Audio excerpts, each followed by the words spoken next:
서울 영등포구 한파주의보가 내려진 12월의 어느 날 무채색으로 가득 찬 도시의 골목 안쪽 가톨릭 재단이 운영하는 무료급식소 앞에는 길게 줄이 늘어서 있었다. 낡은 점퍼를 껴입은 노인들과 아이를 안은 엄마, 그리고 손이 얼어붙은 채 트레이를 들고 선 사람들이 말없이 입장을 기다리고 있었다. 차민재는 검은 롱코트를 여민 채 천천히 건물 안으로 들어섰다. 대진그룹 전략기획본부 이사이자 차기 후계자로 지목된 그는 지금까지 한 번도 이런 곳에 발을 디딘 적이 없었다. 하지만 매년 연말 그룹 차원에서 진행하는 자선봉사에 얼굴을 비추는 건 그의 입장에서 의무감에 가까운 행위였다. 차 이사님, 이쪽입니다. 비서가 안내한 곳에는 수십 개의 플라스틱 의자와 배식대가 준비되어 있었다. 그는 무표정한 얼굴로 앞치마를 두르고 국자를 들었다. 옆에는 약혼자 한지원이 조심스럽게 밥을 뜨고 있었다. 그녀는 도도하면서도 깔끔한 인상을 주는 여성이었다. 멍폰 코트와 섬세한 네일, 얇게 웃는 입꼬리까지 흠잡을 데 없이 정제된 모습이었다. 우리, 이런 거 오랜만이다. 그치요? 그의 대답은 짧았다. 응. 그저 의례적인 행사. 그 이상도 이하도 아니었다. 그러나 그것은 단 10분 후 완전히 뒤바뀌었다. 콜록, 콜록. 국을 뜨던 그의 손이 멈춘 건 바로 그 기침 소리 때문이었다. 고개를 돌린 민재의 시야 끝에 작고 마른 여자아이가 보였다. 낡은 분홍색 패딩을 입고 있었고 코끝은 새빨갛게 얼어 있었다. 아이는 누군가의 손을 꼭 잡고 있었다. 그 손은 여인의 손이었다. 그 순간 그의 심장이 거칠게 뛰기 시작했다. 긴 회색 후드티에 찢어진 청바지, 푹 숙인 어깨, 바짝 마른 체구와 거칠게 갈라진 손등, 윤기 하나 없는 머리칼. 그러나 그녀의 뒷모습은 너무도 익숙했다. 이수란, 그 이름이 민재의 머릿속을 강하게 때렸다. 설마. 손에 들고 있던 국자가 미세하게 흔들렸다. 그의 눈은 배식줄의 끝에 선 그 여인에게 고정되었다. 점점 줄이 앞으로 움직였고 그녀도 아리의 손을 잡고 조금씩 걸어왔다. 그러나 그녀는 끝내 고개를 들지 않았다. 제발, 고개를 들어. 그의 가슴이 미친 듯이 요동쳤다. 이런 감정은 정말 오랜만이었다. 아니, 정확히는 6년 전, 그들이 이혼했던 날 이후 처음이었다. 이사님. 옆에서 지원이 조심스럽게 불렀다. 그의 손에서 콧물이 흘러넘치고 있었기 때문이다. 죄송합니다. 민재는 정신을 차리고 급히 닦아냈지만 시선은 여전히 그녀에게 고정되어 있었다. 그리고 그녀는 드디어 배식을 받고 아이의 손을 잡은 채 천천히 출구를 향해 걸어 나갔다. 여전히 고개를 숙인 채 그는 더는 참을 수 없었다. 앞치마를 벗어 던지고 출구 쪽으로 달려갔다. 그러나 바로 그때 급식소 입구 쪽에서 또 다른 사람들이 몰려들었다. 아, 빨리 줄 서자. 노숙자 무리가 한꺼번에 쏟아져 들어오면서 내부는 아수라장이 되었다. 시야가 완전히 가려졌고 민재는 당황한 채 사람들 틈을 헤치고 나갔다. 하지만 이미 그녀는 사라지고 없었다. 밖은 조용했다. 눈은 더욱 세차게 내리고 있었고 바람은 칼처럼 날카로웠다. 어디 간 거라? 정말 너였니? 수라나? 그는 골목 이곳저곳을 미친 듯이 뛰어다녔지만 그녀의 흔적은 어디에도 없었다. 그날 밤 그는 펜트하우스 서재에 앉아 있었다. 천장이 높고 창이 넓은 공간, 고요한 서울의 야경이 눈앞에 펼쳐졌지만 아무것도 보이지 않았다. 그의 눈앞에는 오직 하나의 이미지. 그 여인의 뒷모습만이 떠오르고 있었다. 33층 고급 아파트의 정적 속에서 그의 내면은 마치 무너진 성처럼 조용히 무너지고 있었다. 정말 너였을까? 그의 손이 떨렸다. 그는 핸드폰을 꺼내 들고 비서에게 전화를 걸었다. 지금 당장 오늘 무료급식소 CCTV 확보해. 오후 4시쯤 아이와 함께 배식받은 여성 추적 가능할지 확인해. 알겠습니다. 이사님. 전화를 끊은 뒤에도 그는 한참 동안 창밖을 바라봤다. 그녀가 거기 있었는지, 아이는 누구인지, 그동안 어디서 어떻게 살았는지, 그리고 왜 아무런 말도 없이 사라졌는지 질문이 꼬리를 물었고 가슴속에 메워졌던 감정들이 그녀를 일으키기 시작했다. 그는 몰랐다. 그녀가 사라진 그날 이후 세상은 그녀에게 얼마나 잔인했는지를, 그리고 그 아이가 누구의 딸인지를. 그의 눈동자에 작은 떨림이 번졌다. 차가운 사람이라고 생각했던 자신조차 지금 이 순간만큼은 인간이었다. 단 하나의 이름만이 지금 그의 심장을 조여왔다. 이수란. 어서 해전. 서울의 봄은 유난히도 빠르게 지나갔다. 벚꽃이 지고 난 뒤에 도시는 늘 그랬듯 바쁘게 숨을 쉬었고 차민재의 하루도 예외는 아니었다. 대진그룹 본사 32층 전략기획본부 회의실에서 그는 새벽까지 이어진 보고서를 덮으며 잠시 눈을 감았다. 그때만 해도 그는 몰랐다. 자신이 지키려 했던 모든 것이 이미 조용히 무너지고 있었다는 사실을. 이수연은 그 무렵 회계팀 대리로 근무하고 있었다. 흰 셔츠에 검은 치마, 단정히 묶은 머리. 그녀는 늘 묵묵했고 성실했다. 고아로 자라 장학금으로 대학을 졸업했다는 이야기를 들었을 때 민재는 설명할 수 없는 끌림을 느꼈다. 그녀의 눈에는 늘 흔들리지 않는 어떤 결기가 있었다. 두 사람의 관계는 조심스럽게 시작되었다. 아근이 잦은 날, 회사 옥상에서 나누던 커피 한 잔 엘리베이터 안에서 스치듯 마주친 시선. 민재가 먼저 마음을 고백했을 때 수연은 한참을 망설였다. 제 처지가 어떤지 아시잖아요. 알아. 그래서 더 분명히 말하는 거야. 그들은 그렇게 연인이 되었다. 그리고 예상했듯 민재의 가족은 격렬하게 반대했다. 대진그룹 회장의 아들이 고아 출신 직원과 결혼한다는 건 그들에겐 체면을 구기는 일이었다. 사랑으로 회사를 운영할 수는 없어. 어머니의 말은 냉정했고 아버지는 침묵으로 동의했다. 그러나 민재는 물러서지 않았다. 그는 수연의 손을 잡고 작은 성당에서 조용히 결혼식을 올렸다. 가족은 아무도 오지 않았다. 대신 수연은 웃었다.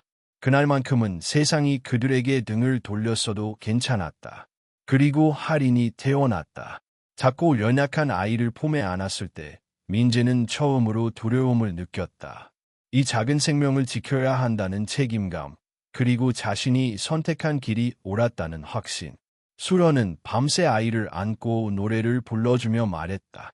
이 아이만큼은 상처받지 않게 키우고 싶어. 행복은 오래가지 않았다. 할인이 태어난 지 3달이 지나 수연이 복직하자 회사의 분위기는 미묘하게 바뀌었다. 회계팀 팀장은 사소한 실수를 트집 잡았고 보고서는 이유 없이 반려되었다. 회의실에서 그녀의 발언은 번번이 묵살되었다. 동료들의 시선은 차가웠다. 괜히 말 꺼내지 마. 괜히 엮이면 피곤해. 누군가의 속삭임이 그녀의 등을 밀어냈다. 수연은 버텼다. 아이가 있었고 남편이 있었기 때문이다. 민재에게는 아무 말도 하지 않았다. 그가 더 힘들어질까 봐, 그리고 그를 곤란하게 만들고 싶지 않아서였다. 그해 겨울, 민재에게 싱가포르 지사 파견 명령이 떨어졌다. 한 달 일정이었다. 그는 처음엔 거절했다. 지금은 안 됩니다. 아이도 어리고 아내 혼자 두기엔. 후계자 수업이야. 아버지의 말은 단호했다. 그는 결국 고개를 끄덕였다. 출국 전날 밤, 수연은 아무렇지 않은 척 웃었다. 한 달 금방 가요. 걱정 마세요. 공항에서 민재는 할인을 안고 수연을 바라봤다. 그녀는 여전히 웃고 있었지만 그 눈빛 어딘가에 불안이 깃들어 있었다. 그가 그 신호를 읽었더라면 모든 것이 달라졌을지도 모른다.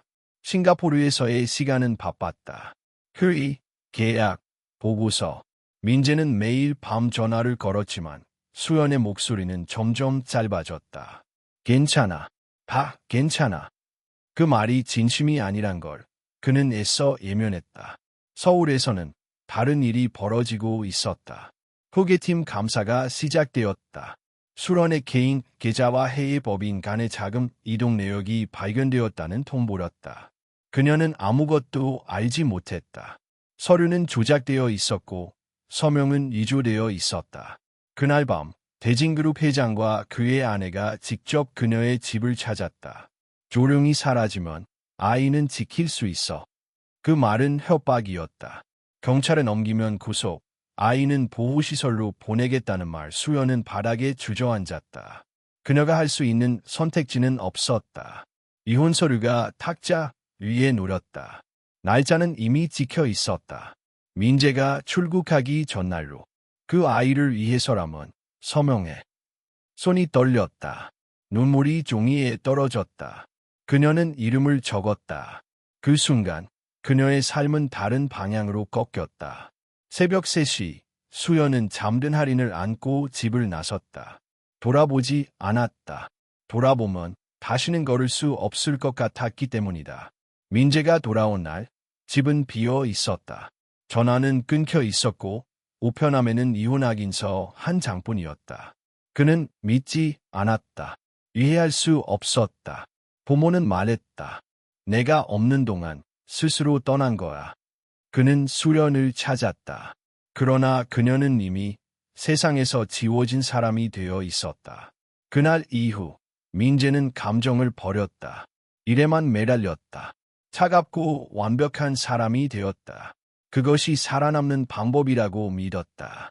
그러나 6해가 지나 무료급식소에서 마주친 그 뒷모습 하나가 그가 쌓아 올린 모든 것을 흔들기 시작했다. 그리고 그는 아직 알지 못했다. 그날 밤 이수연이 선택한 침묵이 얼마나 잔혹한 대가를 치르게 했는지를. 영등포구의 새벽은 어둡고 무거웠다.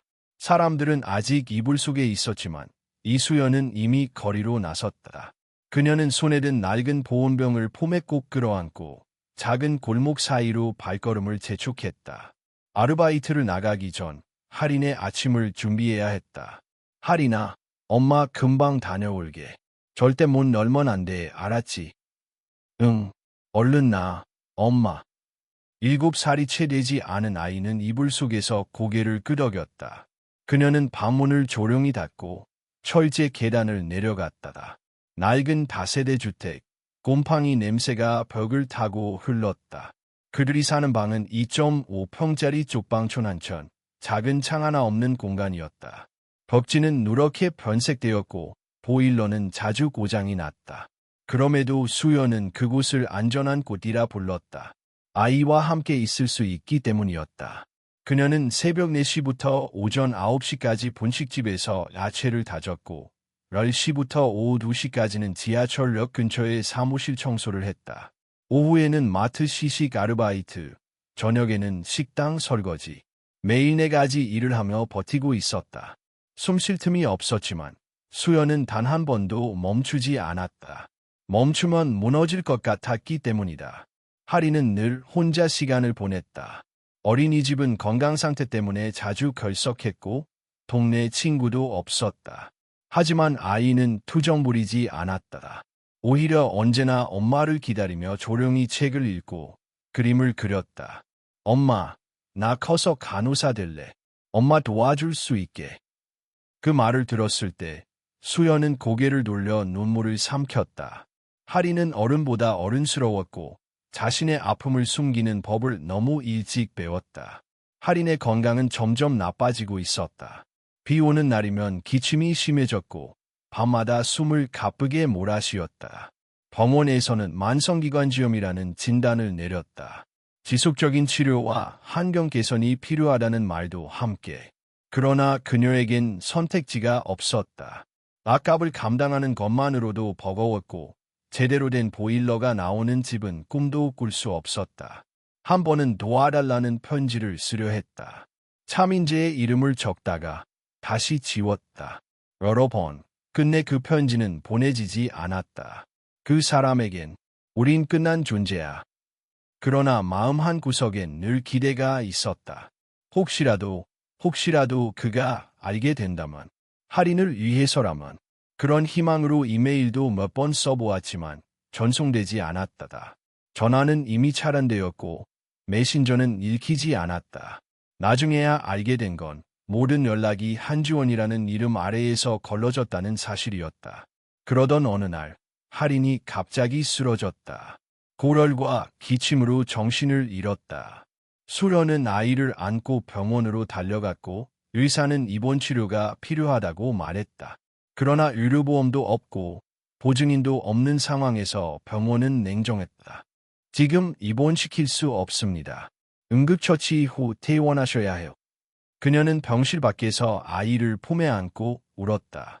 그렇게 울었던 게 몇 년 만인지 기억도 나지 않았다. 밤새 아이의 료를 시키며 그녀는 다짐했다.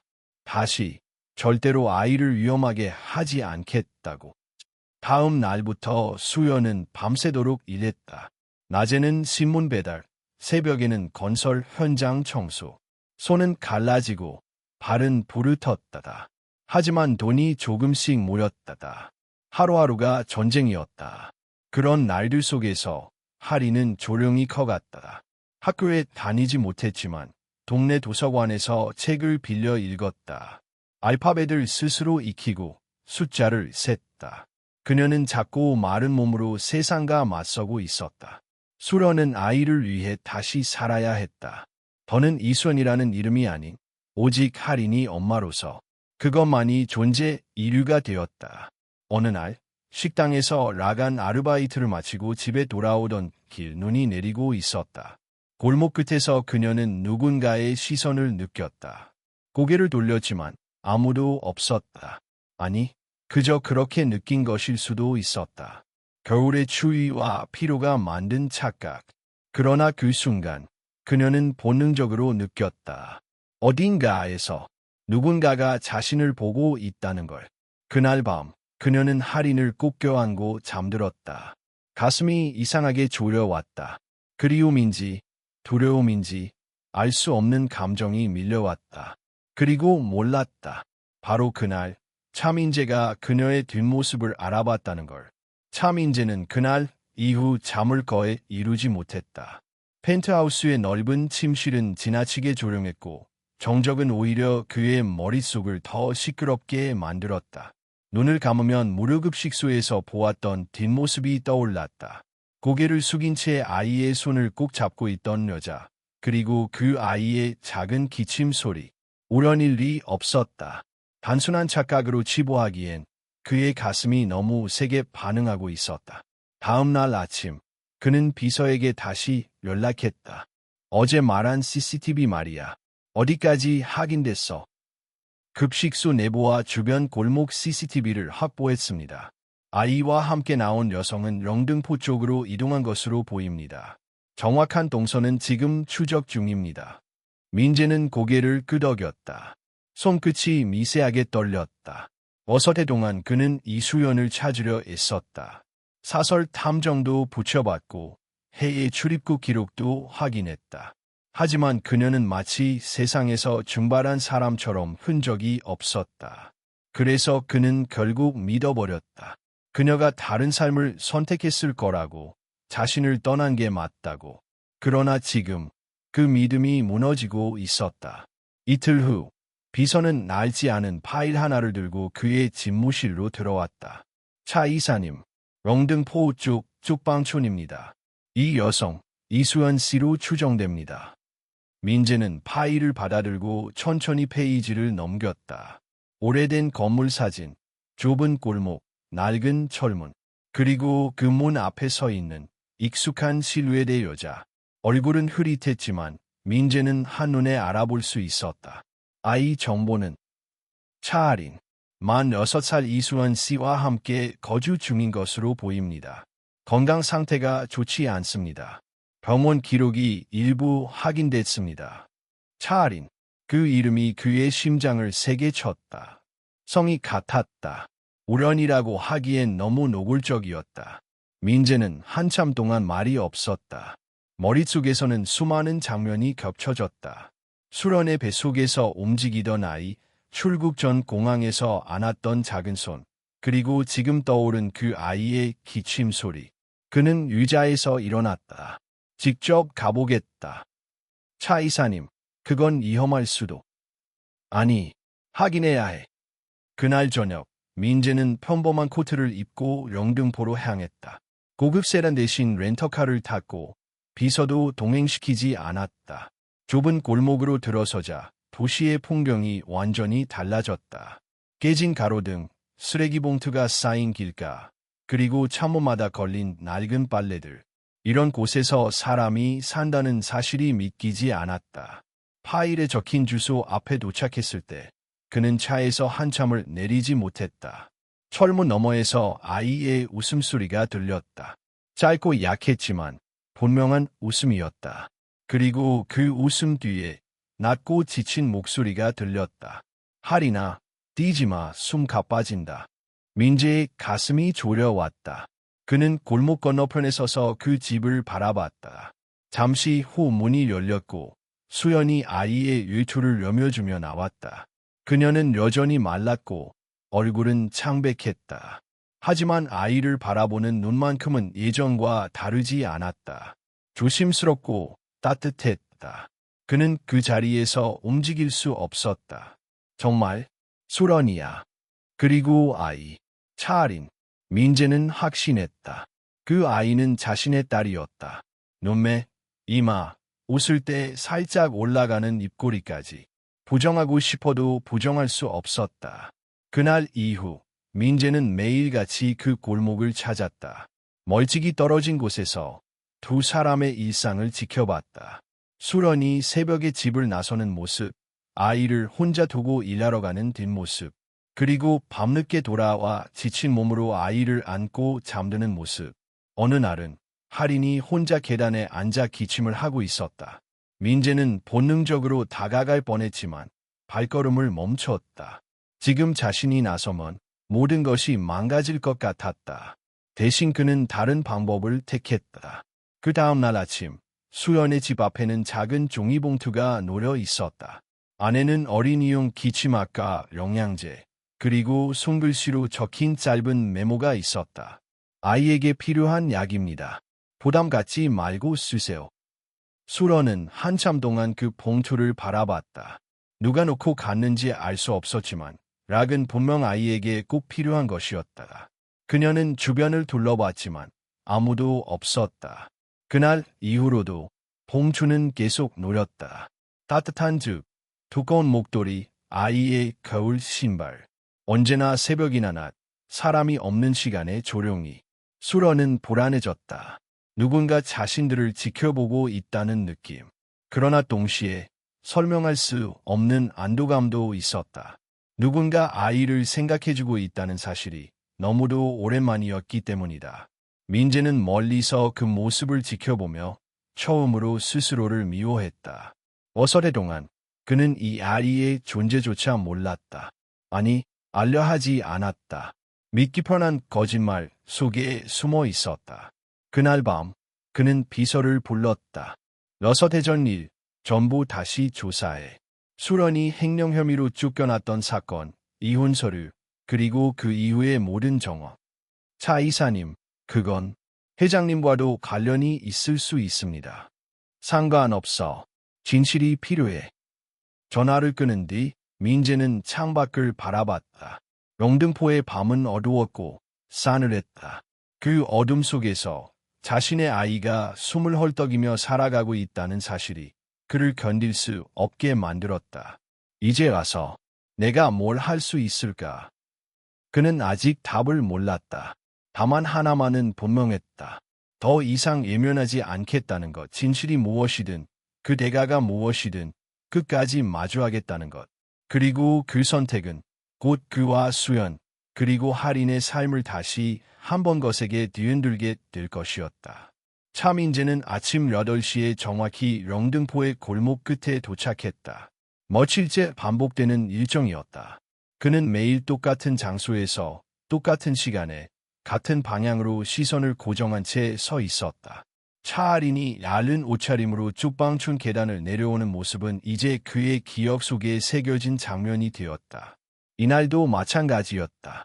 하리는 작은 배낭을 메고 마스크를 쓴 채 조용히 엄마의 손을 잡고 나왔다. 이수연은 아이의 모자를 깊게 눌러주고 목도리를 한 번 더 감았다. 전날 그가 몰래 두고 간 새 목도리였다. 춥지?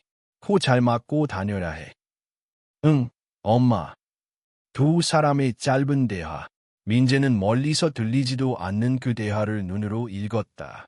할인이 가볍게 고개를 끄덕이고 수연의 손을 꼭 잡고 걸어가는 그 모습은 고통스러울 정도로 평화로웠다. 어딘가 예처롭고 절망적인 아름다움이 있었다. 그는 그날 처음으로 차에서 내렸다. 도시락 2개를 들고 그들이 사라진 방향으로 천천히 걸었다. 뒤를 밟는 것도 얼굴을 드러내는 것도 아니었다. 그저 같은 길을 걷고 싶었다. 그렇게라도 가까이 있고 싶었다. 그러나 몇 걸음을 채 떼기도 전에 그는 한 통의 전화를 받았다. 차 이사님, 조사가 끝났습니다. 어서 대전 이수연 씨에게 제기된 횡령 혐의 전부 조작된 것으로 보입니다. 확실한가? 예, 혹의 장부는 조작되었고 서명도 위조됐습니다. 내부자, 정확히는 회장님의 비서실에서 문서를 만든 정황이 있습니다. 그리고 한지원 씨가 이수연 씨의 연락망을 차단한 기록도 나왔습니다.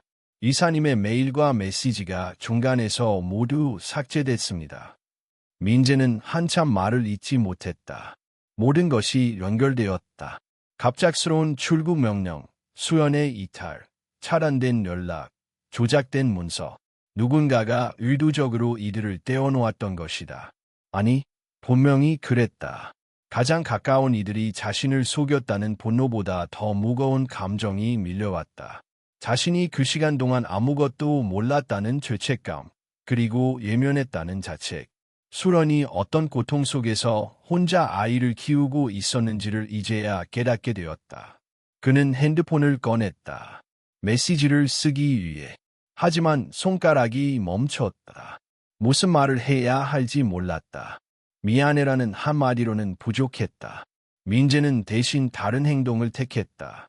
그날 저녁, 그는 병원 근처의 약국에서 비싼 흡입기를 샀다. 어린이용으로 가장 안전하고 효율적인 제품이었다. 함께 사용할 수 있는 네블라이저와 보온 가습기, 그리고 천식에 좋은 식품들도 함께 준비했다. 무겁고 조심스레 포장된 봉투를 그는 다음 날 새벽 조용히 수연의 문 앞에 두고 돌아섰다. 수연은 봉투를 보고 한참을 멈춰 섰다. 그리고 천천히 문을 열고 집 안으로 들였다. 그녀는 흡입기를 조심스럽게 꺼내며 눈시울을 붉혔다. 누구지? 대체 누구야? 이름 없는 친절. 그 익숙하면서도 낯선 배려. 그녀는 자신도 모르게 할인을 안았다. 아이는 작고 따뜻했고 그녀의 품 안에서 가볍게 숨을 쉬었다. 며칠 후 또 다른 전환점이 찾아왔다. 할인이 병원 진료를 받은 날이었다. 무료진료 봉사 프로그램에 등록되어 잠시 응급처치를 받을 수 있었다. 진료를 마치고 돌아오는 길, 할인은 악해진 몸을 이기지 못하고 쓰러졌다. 수연은 놀라 아이를 안고 달렸다. 그 작은 체구가 점점 더 가벼워지는 듯했고 그녀는 미친 듯이 소리쳤다. 도와주세요. 제발, 아이가. 그 순간 어디선가 누군가 그녀를 붙잡았다. 수연은 정신이 혼미한 상태에서 고개를 들었다.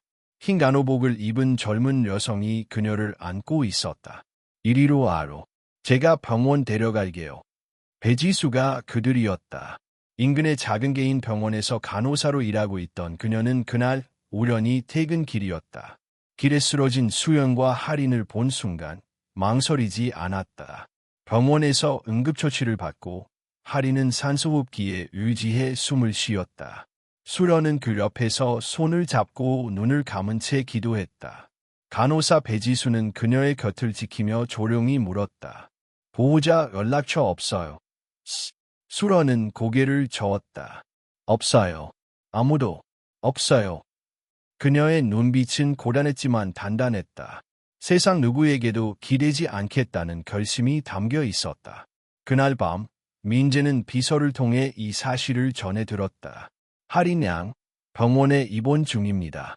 상태는 호전 중이지만 안정까지는 시간이 걸릴 겁니다. 병원 이름은 보내드리겠습니다.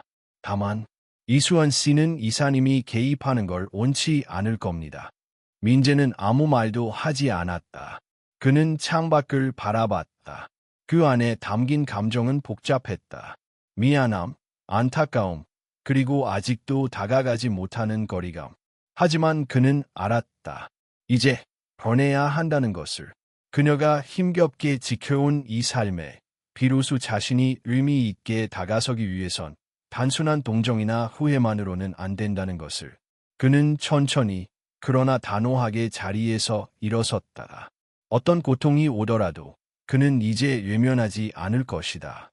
진실을 밝히고 책임을 지고 그녀와 아이를 지켜내는 것.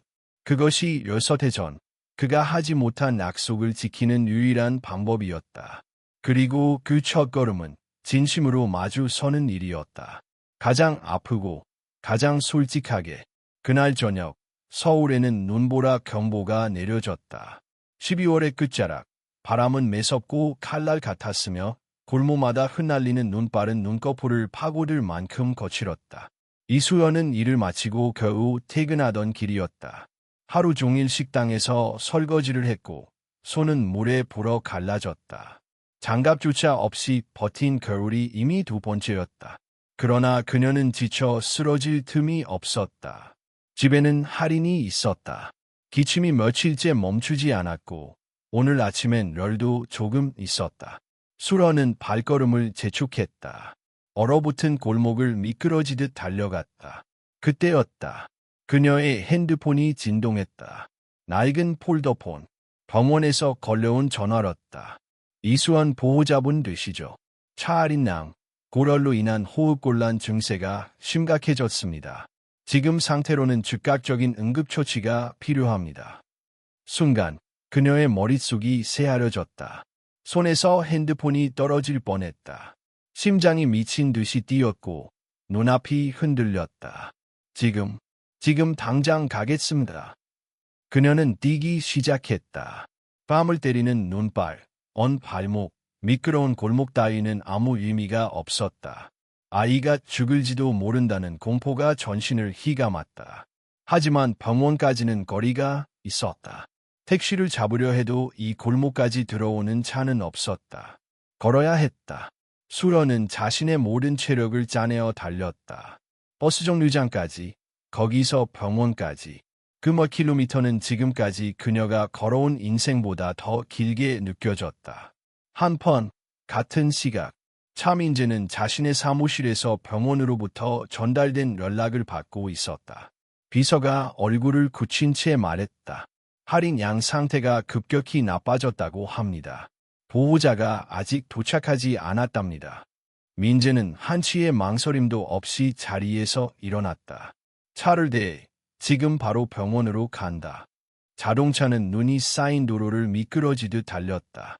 운전기사는 속도를 줄였지만 민재는 재촉했다. 빨리 가, 최대한 빨리. 그의 눈빛은 차갑고 단호했다.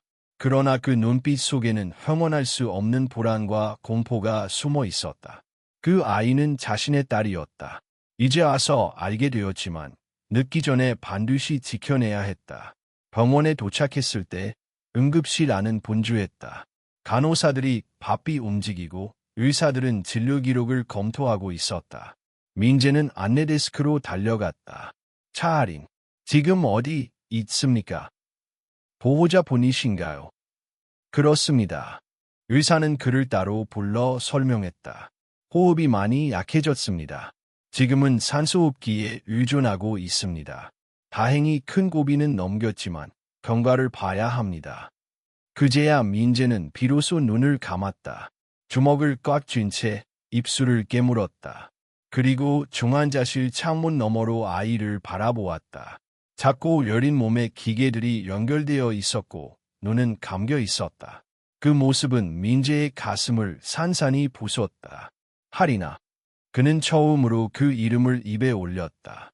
이름 하나 부르는데 이렇게 많은 시간이 걸릴 줄은 몰랐다. 이제야 비로소 그는 아이의 아버지가 되었다. 바로 그때 응급실 출입문이 열리며 이수연이 들어섰다. 코트는 젖어 있었고 숨은 가쁘게 몰아쉬고 있었다. 그녀는 미친 듯이 카운터로 달려갔다.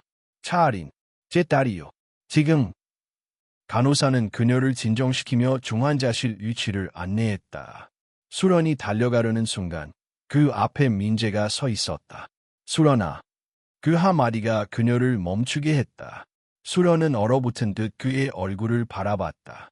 눈물, 놀람, 그리고 깊은 분노가 동시에 스쳐갔다. 여기에 있어. 그녀의 목소리는 낮고 떨렸지만 분명했다. 할인이 내 딸이야. 그리고 너, 러서태전. 그게 다. 늦었어. 너무 늦었어, 민재야. 그녀는 그의 앞을 지나쳐갔다. 아무런 대답도 시선도 주지 않은 채 그녀의 모든 감정은 지금 오직 한 사람에게만 집중돼 있었다. 할인, 중환자실 앞, 수연은 아리의 손을 붙잡고 오열했다. 그 어떤 언어도, 변명도, 사과도 지금은 소용이 없었다. 그녀의 모든 무게는 이 작고 조용한 병실 안에 있었다. 민재는 멀리서 그 장면을 지켜보았다. 그녀의 울음, 떨리는 어깨, 차가운 바닥에 꿇은 두 무릎, 그 어떤 교양과 성공도 지금 그 앞에서는 무의미해졌다. 그는 천천히 뒤돌아섰다. 당장 아무 말도, 어떤 위로도 해서는 안 된다는 것을 그는 알고 있었다. 그녀가 바라는 것은 사람이지 구원자가 아니었다. 그가 해야 할 일은 말보다 행동이었다. 그날 밤, 민재는 병원 로비 한쪽에서 밤을 새웠다. 의자에 앉아 천장을 바라보며 그는 처음으로 무언가를 결심했다. 이제부터는 도망치지 않겠다고. 두 사람을 위해서라면 어떤 대가도 감수하겠다고. 그 대가가 가족과 회사를 잃는 것일지라도 그는 알았다. 지금부터 시작이었다. 진짜 고통을 마주하는 순간이었고 그 고통 속에서 진심을 증명해야 할 시간이 다가오고 있었다. 그리고 그 다음 날 그는 수연에게 처음으로 정면으로 마주 서게 된다. 말이 아닌 책임으로. 이튿날 아침 차민재는 중환자실 앞 의자에 그대로 앉아 있었다. 넓은 창문 너머로 들어오는 아침 햇살이 희미하게 바닥을 밝히고 있었지만 그의 얼굴에는 아무런 온기가 없었다. 밤새 한숨도 자지 못한 눈은 충혈되어 있었고 손등은 말없이 졸여진 주먹 안에서 푸르게 질려 있었다. 병실 안에서는 이수연이 조용히 아이의 이마를 닦아주고 있었다. 산소호흡기에 연결된 하리는 미동도 없었지만 고르게 숨을 쉬고 있었다. 상태는 다행히 호전 중이었다. 민재는 한참을 더 앉아 있다가 천천히 자리에서 일어섰다. 그리고 문을 두드렸다. 뚝뚝. 문이 열리지 않았다. 그는 다시 한 번 두드렸다. 이번에는 안에서 조용히 대답이 들려왔다. 들어와. 병실 문이 열렸고 그는 조심스럽게 안으로 들어갔다. 병실은 고요했고 기계음만이 일정하게 울리고 있었다. 이수연은 할인의 곁에서 몸을 일으켜 민재를 바라봤다. 눈빛은 차가웠고 목소리는 담담했다. 왔어. 그 한마디가 이 모든 상황을 설명해주고 있었다. 분노도, 원망도, 그리고 버려졌다는 감정의 깊은 골까지. 민재는 조용히 입을 열었다. 수연아, 러서태전. 그 모든 건 내 무지였어. 난 내가 나를 떠난 줄 알았어. 아무 설명도 없이 사라진 이유가 날 사랑하지 않아서라고. 그래서 넌 날 찾지도 않았어. 수련의 말이 그를 끊었다. 그녀는 가늘게 떨리는 눈으로 그를 노려봤다. 내가 그렇게 쉽게 떠날 사람이었어. 단 한 통의 전화, 단 한 번의 발걸음도 없이 그렇게 나를 믿었단 말이야. 민재는 아무 말도 할 수 없었다. 내가 얼마나 애썼는지 알아. 연락을 하려고, 이메일을 보내려고 얼마나 많은 날을 울면서 기다렸는지. 하지만 너는 없었어. 내 옆엔 항상 내 가족, 내 회사, 내 계획뿐이었지. 나는 거기에 없었고 우리 아이도 없었어. 그녀는 눈물을 참지 않았다. 참지 않아도 될 만큼 이미 너무 오래 견뎌왔기에. 할인이가 너를 처음 봤을 때 무슨 말 했는지 알아. 저 아저씨, 얘 자꾸 우리 집 앞에서 서 있어. 그 아이는 내가 누군지도 모르고 자랐어. 아빠라는 단어조차 몰랐다고. 민재는 걸음을 내딛지 못한 채 그 자리에 서 있었다. 무릎이 무너질 것처럼 흔들리고 목이 꽉 조여왔다. 내가 몰랐어. 모든 게 조작이었고 누군가가 우리 사이를 끊으려 했다는 걸 이제야 알았어. 정지원이 내 연락을 가로채고 회계 장부를 조작했다는 것도. 이제 와서 그걸 말한다고 뭘 바라는 거야? 수련의 목소리는 날카로웠다. 이해할 수 없다는 듯이, 믿고 싶지 않다는 듯이. 그녀에게 민재의 후회는 너무 늦은 것이었다. 이제라도 내가 할 수 있는 걸 하고 싶어. 할인이 겉을 지킬 자격이 있다면 그 자격 내가 말할 수 있어. 수련은 피곤한 듯 한숨을 내쉬었다. 그리고 천천히 말했다. 나는 혼자였어, 민재야. 병원에서도, 골목에서도, 새벽의 추위 속에서도, 우리 아이가 열이 펄펄 끓어도 나는 달려가야 했고 울 수도 없었어. 그런 시간 속에서 넌 어디 있었는데? 민재는 무릎을 꿇었다. 말없이 천천히 병원 복도 안에 차가운 바닥이 무릎을 때렸지만 그는 피하지 않았다. 미안해. 그 말밖에 할 수 없어. 미안해, 수련아. 그리고 고마워. 우리 아이를 지켜줘서. 그 말에 수연은 고개를 돌렸다. 눈물이 다시 흐르고 있었다. 그녀는 더 이상 대답하지 않았다. 민재는 그대로 한참을 무릎 꿇은 채 있었다. 얼마나 시간이 흘렀는지 할인이 눈을 떴다. 산소 마스크 너머로 눈이 천천히 움직였고 그녀는 희미하게 말을 꺼냈다. 엄마, 뭘? 수련은 재빨리 물컵을 들어 아이의 입술에 살짝 대주었다. 아이는 조금씩 물을 삼키고 이마에 땀이 맺히기 시작했다. 그리고 할인의 시선이 민재에게 닿았다. 아저씨. 민재는 깜짝 놀라며 얼굴을 들었다. 응, 할인아. 할인은 눈을 가늘게 뜬 채 천천히 속삭였다. 엄마가 말했어. 날 지켜준 사람 있다고. 아저씨였어. 그 질문에 민재는 말없이 고개를 끄덕였다. 그리고 작게 웃었다. 그래, 나야. 할인은 조용히 고개를 끄덕이고 다시 눈을 감았다. 짧은 대화였지만 민재의 가슴은 그 말 한마디로 무너졌다. 그 아이는 자신을 아빠라 부르지 않았다. 아직은 아니었다. 그러나 그 말조차 그에겐 너무도 소중했다. 그날 밤 병실 밖으로 나온 민재는 깊은 결심을 했다. 이제부터 시작이었다. 과거의 죄를 씻는 일, 신뢰를 되찾는 일, 그리고 아이의 아버지가 되는 일. 그는 더 이상 누군가의 자리에 머물 수 없었다. 이름 없이 도왔던 익명의 존재가 아니라 진짜로 곁에 있어주는 사람이 되어야 했다.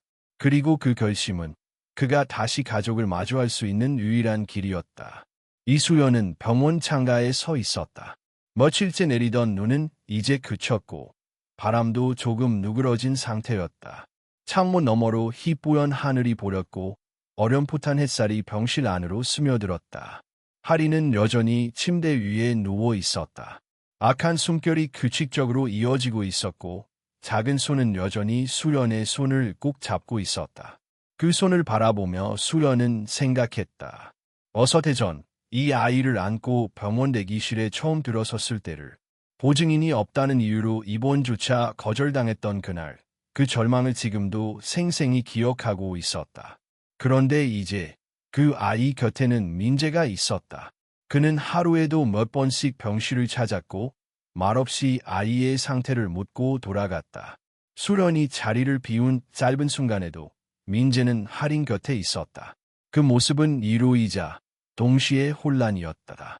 왜 이제야 나타난 거야? 수련은 창문에 이마를 기댔다. 감정은 이미 뒤엉켜 있었고 이성은 더 이상 판단을 내려주지 않았다. 민재의 진심을 모르는 건 아니었다. 그러나 그것을 받아들이기엔 그녀의 상처는 너무 깊었다. 그날 오후 민재는 조심스럽게 병실 문을 두드렸다. 수련은 침대 옆 의자에 앉아 있었고 할인은 막 잠들 무렵이었다. 들어와. 수련은 짧게 말했다. 민재는 조용히 문을 열고 들어왔다. 손에는 작은 봉투 하나가 들려 있었다. 할인이한테 주고 싶어서. 그는 말없이 봉투를 내밀었다. 수련은 잠시 머뭇거리다 그것을 받아 열어보았다. 봉투 안에는 색연필 세트와 할인이 좋아하던 동화책 2권이 들어있었다. 그리고 그 아래 민재가 손으로 직접 쓴 편지 한 장이 있었다. 읽어도 돼? 수연은 조용히 물었고 민재는 고개를 끄덕였다. 수연은 천천히 편지를 펼쳤다. 고운 필체로 꾹꾹 눌러 쓴 문장이 눈에 들어왔다. 할인아, 너에게 처음 편지를 쓰는 아빠란 사람이야. 아빠라고 부를 수 없다는 거 알아. 하지만 너를 처음 본 순간부터 난 알았어. 내가 얼마나 많은 걸 놓치고 살아왔는지를. 너의 이름도, 너의 생일도, 너의 첫걸음마도. 그 모든 순간에 내가 없었다는 게 너무 늦게 깨달았어. 미안하다. 그리고 정말 고맙다. 너는 아무 말 없이 엄마와 함께 이 추운 세상을 이겨냈으니까. 아빠가 할 수 있는 게 있다면 지금부터라도 옆에 있어주는 거야. 너의 걸음에 발이 되어주고 너의 기침에 따뜻한 손이 되어줄게. 그러니 혹시 아주 조금이라도 마음이 허락한다면 나에게 기회를 줄래? 편지를 다 읽은 뒤 수연은 고개를 들지 않았다. 하지만 손끝이 떨리고 있었다. 이제 와서 아무것도 되돌릴 수 없다는 거 알아? 그녀가 말했다. 목소리는 낮았지만 그 속에 담긴 감정은 결코 가볍지 않았다. 내가 혼자서 어떤 시간을 견뎌왔는지 넌 평생 몰라. 밤새도록 아르바이트를 하고 아이 열이 펄펄 끓어도 병원에 못 가던 날들. 도움 청할 사람 하나 없이 몸만 붙잡고 울던 날들. 그때 넌 어디 있었니? 민재는 그녀의 눈을 피하지 않았다. 내가 그 곁에 있어야 했어. 하지만 난 거기 없었어. 내가 사랑하는 사람을 믿지 못했고 지키지 못했지. 그 대가로 6해를 잃었고 너와 우리 아이를 잃을 뻔했어. 수연은 그제야 고개를 들었다. 두 사람의 시선이 처음으로 정면에서 부딪혔다. 그 안엔 지난 시간을 가로지른 수많은 감정이 뒤섞여 있었다. 오해, 분노, 그리움, 미련, 그리고 무엇보다 지워지지 않는 사랑. 내가 지금 할인 옆에 있는 거 고마워. 정말이야. 하지만 나는 쉽게 마음을 열 수 없어. 열지 않아도 괜찮아. 내가 기다릴게. 민재는 한 발짝 다가섰다. 내가 원하는 건 다시 시작하자는 말이 아니야. 내가 나를 미워해도 좋아. 원망해도 괜찮아. 그저 할인 곁에서, 너 곁에서 함께 숨쉬게 해줘. 이번엔 진짜로 함께 버텨볼게. 수연은 아무 말도 하지 않았다. 대신 천천히 고개를 숙였고 두 손으로 눈가를 감쌌다. 그 침묵이 민재에겐 대답이었다. 절대 쉽게 허락되지 않을 것이라는 것. 하지만 완전히 닫힌 문은 아니라는 것. 그리고 그 문 앞에서 그는 두 번째로 조용히 기다리기로 했다. 그날 밤 병실의 불은 조용히 꺼졌다. 할인의 숨결은 점점 더 안정되어 갔고 민재는 복도 의자에 앉아 잠시 눈을 감았다. 이제부터가 시작이었다. 이 사랑을 회복하려면 하루 이틀의 사과로는 부족했다. 그는 과거가 아닌 지금과 앞으로의 시간으로 증명해야 했다. 이수연과 할인, 그들이 다시 세상과 손을 잡을 수 있도록 그는 모든 것을 걸 준비가 되어 있었다. 대진그룹 본사, 회장실. 차동국 회장은 책상 위에 올려진 두꺼운 서류처를 무표정하게 바라보고 있었다. 그의 앞에는 비서실장 한지원이 조용히 서 있었고 분위기는 살얼음판 같았다. 이수연이 다시 나타났다고. 그리고 할인이라는 아이. 친자 확인이 필요하겠지만 가능성은 높습니다. 한지원의 목소리는 차분했지만 그 안에는 뚜렷한 불쾌함이 섞여 있었다. 민재가 직접 움직이고 있습니다. 병원도 찾았고 거기서 며칠을 지낸 것으로 확인됩니다. 차동국은 말없이 손가락으로 책상 표면을 두드렸다. 천천히, 규칙적으로. 그러다 갑자기 손을 멈추고 낮게 말했다. 내가 그 여자, 우리 집안에서 완전히 정리하라 했지 않나. 6해 전 그렇게 처리했습니다. 하지만 예상치 못한 변수가 있었던 듯합니다. 변수. 그 아이입니다. 할인이라는 아이가 살아남았고 수연과 함께 버텼습니다. 민재는 그 사실을 알게 됐고 차동국은 책상을 세게 내리쳤다. 묵직한 소리가 사무실에 울렸다. 버텼다. 그 여자와 그 애가 어디 감히 우리 집안 이름에 흠집을 내. 그는 자리에서 벌떡 일어났다. 분노로 얼굴이 벌겋게 달아올랐고 눈동자는 흔들리고 있었다. 민재는 회사를 물려받을 사람이다. 감정으로 흔들려선 안 돼. 그 여자를 끊어내지 못하면 내가 직접 정리할 거라. 한지원은 조심스럽게 말을 이었다. 하지만 차 이사님의 태도가 단호합니다. 제 명령도 거절했고 병원비와 생활비도 직접 지불하고 있습니다. 차동국은 가만히 입술을 깨물었다. 몇 초간 침묵이 흘렀다. 그리고 마침내 천천히 말했다. 그럼 수연이 직접 포기하게 만들어 어떻게 하시겠습니까? 할인을 건드려 간접적으로 병원에서 치료비 지원을 끊어 보호자로서 자격이 없다는 서류를 보내고 고립시켜. 그래야 다시 도망가든 포기하든 할 테니까. 한지원은 살짝 고개를 끄덕였다. 차동국의 방식은 언제나 명확했고 냉혹했다. 그는 한 번 제거하려 한 존재를 두 번 다시 용납하지 않았다. 며칠 후 병원에서 수연은 뜻밖의 전화를 받았다. 이수연 씨 보호자 맞으시죠? 병원 행정처입니다. 죄송하지만 현재 치료비 보조가 전면 중단되었습니다. 차 할인 양의 입원 연장 여부는 보호자 부담으로 진행하셔야 합니다. 그녀는 말문이 막혔다. 네? 무슨? 갑자기예요.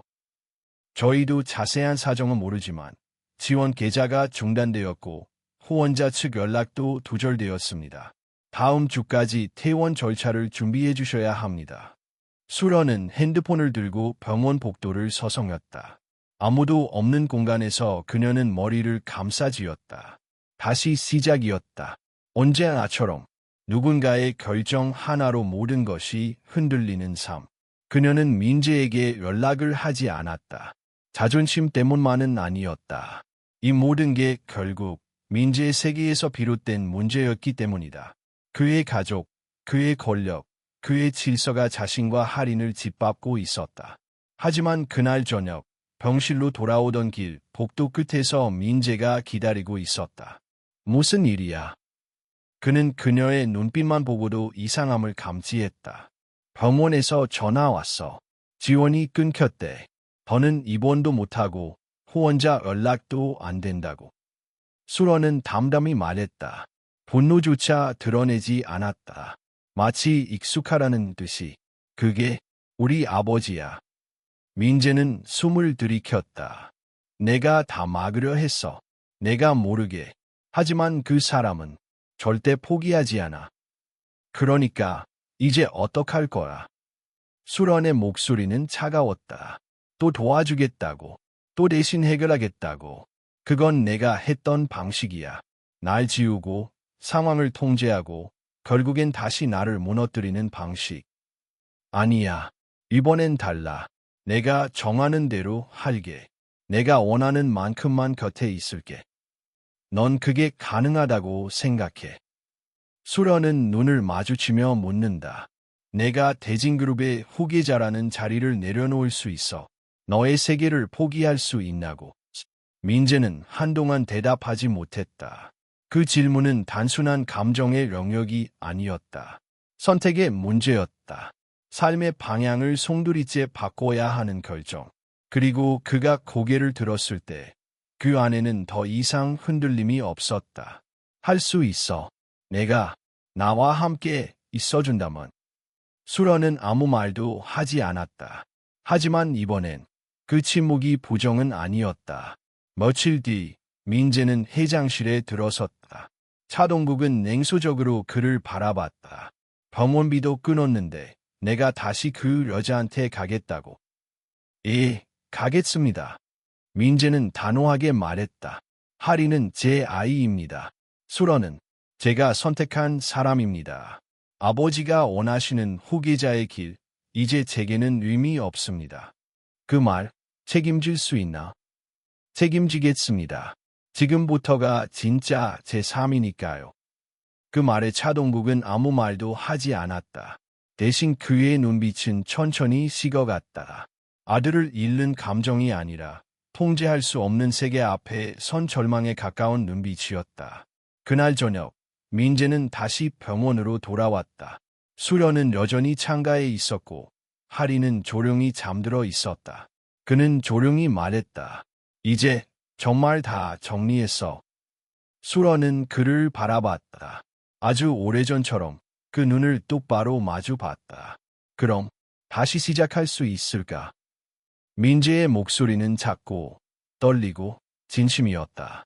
그리고 수연은 아주 천천히 고개를 끄덕였다. 영등포의 겨울이 끝나갈 무렵 병원 복도에는 봄 기운이 미세하게 스며들기 시작했다. 창밖으로는 녹아내린 눈이 물이 되어 흐르고 있었고 나뭇가지는 조금씩 새순을 틔우고 있었다. 하리는 퇴원 준비를 하고 있었다. 호흡 상태는 안정됐고 약물 치료도 효과를 보였다. 아이는 아직 많이 말랐지만 눈빛은 이전보다 훨씬 생기 있었다. 수련은 아이의 머리를 빗겨주며 작은 거울을 들어 보렸다. 예쁘다, 우리 하린이. 엄마, 이제 학교 갈 수 있어. 그 질문에 수연은 웃으며 고개를 끄덕였다. 응, 천천히 준비해서 가자. 친구들도 사귀고 공부도 하고 그림도 그리고. 민재는 병실 한쪽에서 조용히 그 모습을 지켜보고 있었다. 그는 여전히 조심스러웠다. 마치 언제라도 문 밖으로 나가야 할 사람처럼 행동했다. 하지만 그 조심스러움에는 변한 마음이 있었다. 함께 있고 싶다는 간절한 마음. 하리는 고개를 돌려 민재를 바라봤다. 아저씨, 아니, 아빠. 그 한마디에 민재는 순간 말문이 막혔다. 하리는 고개를 숙이며 수줍게 속삭였다. 엄마가 말했어. 내 진짜 아빠라고. 민재는 천천히 아이에게 다가가 무릎을 꿇었다. 그래, 맞아. 난 내 아빠야. 하리나, 이제 내가 곁에 있을게. 항상. 하리는 조심스럽게 손을 뻗어 민재의 손을 잡았다. 아주 작고 연약한 손. 그러나 그 손끝에서 전해지는 온기는 민재의 심장을 찢어질 듯하게 만들었다. 수련은 그 장면을 말없이 지켜보다 고개를 돌렸다. 그녀의 눈가에는 눈물이 고여 있었지만 그것은 슬픔이 아닌 안도의 눈물이었다. 너무 오래, 너무 깊이 눌러왔던 감정이 서서히 녹아내리고 있었다. 며칠 후, 세 사람은 함께 병원을 나섰다. 차가운 바람은 여전했지만 햇살은 따뜻했고 하리는 민재의 손을 잡고 조심조심 걸음을 옮겼다. 길가에 핀 작은 개나리가 아이의 눈길을 끌었다. 꼴이다. 곰이다. 아이의 웃음소리에 민재는 미소 지었다. 수련도 고개를 돌려 아이를 바라봤다. 하리나, 천천히, 숨차지 않게. 응, 엄마.